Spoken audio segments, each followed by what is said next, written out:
Hey everyone, welcome back to Rhythm Railroad. This is the follow-up video on my crossover project that I'm working on here. So the last time I posted, I had installed this turnout and was testing it just to make sure that the track work was good. And then the block detection was also wired up accordingly so that you could see 4 blocks, basically this block, that block, and then on the other side of the turnout, that block and that block. So the crossover acts as a bypass for any trains that would be in this situation, for example. So this local train is doing work in what will be in an industry here. It's probably going to be a paper company, a paper industry here. And then this train, which is here on the opposite side, would be shoving back into the big industry back there, which is going to be a cement company. So the idea is that if you have a through train, this train's working here, that train's working there, the other train can come in on the main, which is the further side, and cross over here, allowing it to bypass and overtake this train here and be on its way out and about the layout. So here's what I did today, or actually yesterday. I installed the 2 tortoises, and the reason why I installed them here is because I was trying to avoid having to mount them under the second level because I didn't want a lot of obstruction.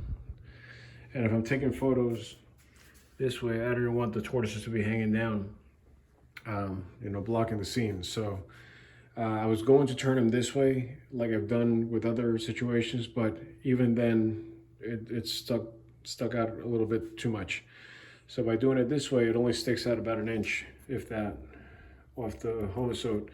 And this scene's going to be pushed out to about here, and it's going to have a small fascia in front, which will still give you enough clearance to see the scene here. So anyways, I mounted them this way. Now here's what I did to mount them. I cut a little piece of plywood just to create some kind of like mounting surface, and I screwed that in, and then I screwed the tortoises in this way, even though that slips out. It's just a matter of holding it down. And then I took some leftover wire casing and just kind of strapped it in. So this is not going anywhere. This is totally solid. And I did the same thing here, obviously. But here's where it got tricky. I was trying to figure out how to actually control the turnouts with the piano wire. So what I kind of thought up of was that the idea was that I needed the pin to just slide back and forth this way, and then the tortoise would pull it and push it this way. But if you don't have a guide, the pin tends to go up or down either way, So what I did is I took some of this tubing, which is just styrene tubing, and cut a piece that was long enough to guide it, but short enough so that it wouldn't get in the way of the mechanism in there. And then I took some other pieces of styrene just to create a kind of like a clamp. So this top one is just a thin piece of styrene, and then I have some thicker pieces on either side. And then once I figured it out, first I crazy glued it on, and then I took some really strong wood glue and just kind of caked it on everywhere here to create like a shell. And this wood glue, it's actually still not dry yet, but when it dries, it becomes like a resin, like a really hard, almost like plasticky kind of bond, and it really sticks. So I don't think this is going anywhere, and this is not spinning because of that. So now when the turnout moves, the pin goes through, and obviously it's bent up in a right angle here, which then peaks up over here, peaks out over here, and moves the turnout. So I did the same thing here, except that now I had to go beyond this track to get to the turnout, which is over there. So same concept, except that the tube now is, I drilled a hole through the roadbed and it's sticking out there. So it's being guided throughout that entire section. And obviously, just like the other one, I left a little space there so the pin can move. It did crack over here, but it doesn't matter. And then what I did, since the road bed is actually acting as a clamp for this, I didn't have to make that clamp over here. So, you know, the actual tube is not going anywhere. And either way, I put a little glue on the body of the tube, so when I pushed it in, it actually adhered to the inside of the cork. And then same concept, the pin is going back and forth. Now, while I was at it here, and I was, you know, installing those, I figured I'd just go ahead and install a push button like I've done on the other ones. Now, this is obviously temporary. This looks like garbage right now, but it's just so I can function without having to have the button just kind of hanging here. So I just took a little masonite board and just, you know, drilled a hole and threw that switch in there so I can function. And I've been meaning to do it with the other turnouts inside this section for Fort Edward, because I had installed it over there in Saratoga Springs. So as you can see, the buttons are here, and then the other turnout is on this side, right here. So these work obviously by just the momentary switches. But then while I was at it, I went ahead and installed this turnout. So this works. I'll just see if I can get the angle here. There you go. And the other one on the opposite side also. So when you hit this, it flips that one. So there you go. So right now I'm lining it up so that I have the siding, which is here, open. Now you're gonna say, well, isn't this supposed to be the siding? Well, yes, but the way this curve turned out, I had to make it this way because the siding originally on the other side is on the closer side to the wall. So I just, I did it that way.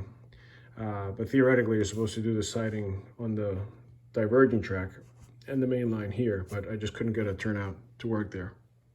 So I did it that way.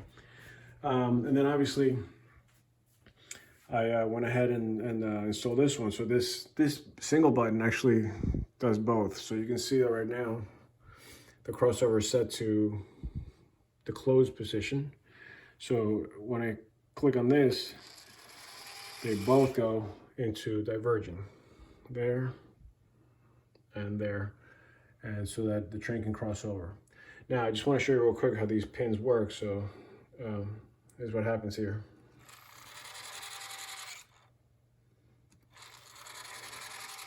Just like that. On this side,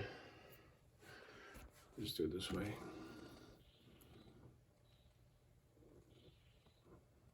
There you go.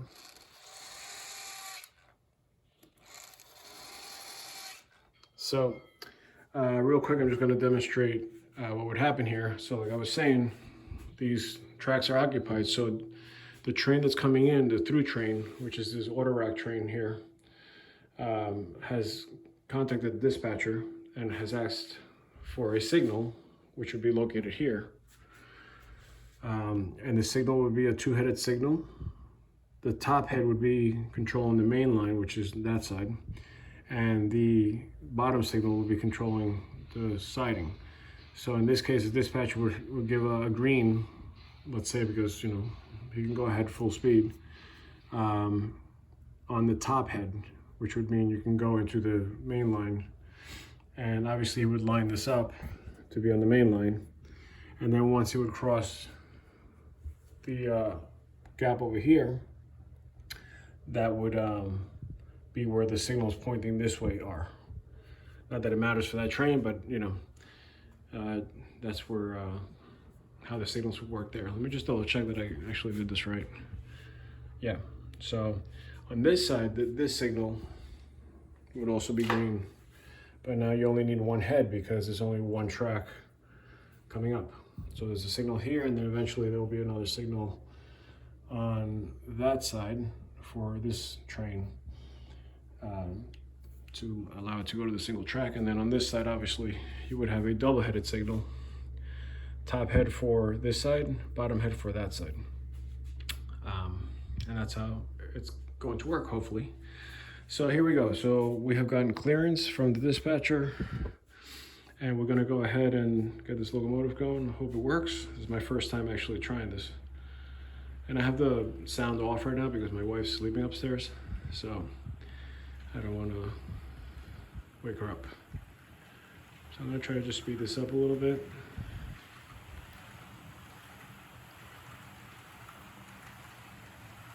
So it's a nice long train. It's coming through. And as we pass the industry here, we're passing this train. And now we're going to go on to the crossover so that we can bypass the other train.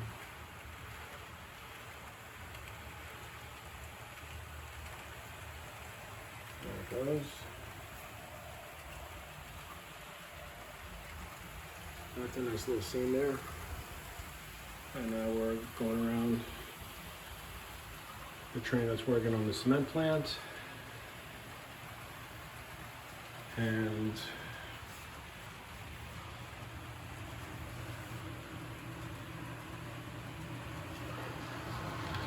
there we go.